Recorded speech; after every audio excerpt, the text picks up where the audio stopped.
Ito papasok ulit ako. So, ito yung door mo. Ito yung magiging kitchen mo raw. Saan na salas? Kitchen? Living dining. Okay, pwedeng ito yung mini salas mo or whatever. Tapos yung provision natin sa aircon is 25. Pero kung gusto niyo po na dalawa po yung block. Wala siyang ilaw. May type of gagawin niyo, ma'am. Yung condensing unit lang po ilalagay. So, cabinet wala.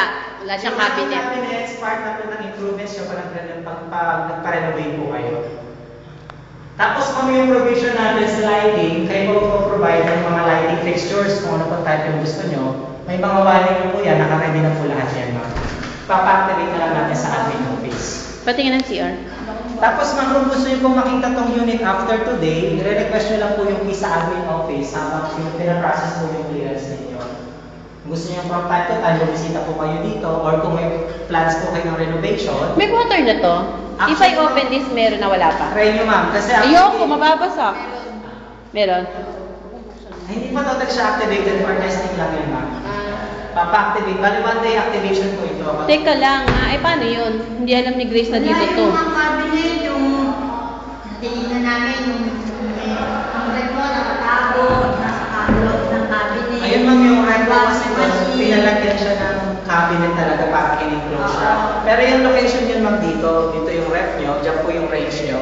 Kung gusto nyo po ng cooktop, bubutasan nyo lang po yan kung ano pong size ng range nyo, nilagay nyo lang po dyan.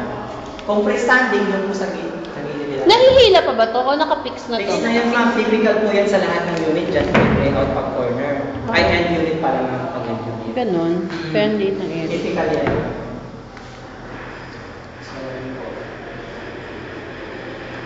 After viewing po dito sa unit nyo ma'am, nandun po yung document na pinirmahan para sa pag-process ng clearance na po na yun. Para yung list po ma-turnover po sa inyo. Makikipag-coordinate muna kami kay Grace.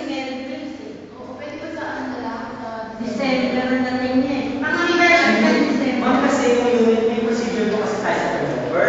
Once na makareceive po kayo ng notice, ibig sabihin yung unit nyo po is due for turnover na po. Ibig sabihin, kailangan ma-turnover na po sa inyo yung unit. Since nag-attend po kayo ng inspection, nakasunod po kayo sa procedure. Pero after po, follow po sa inyo yung acceptance receipt.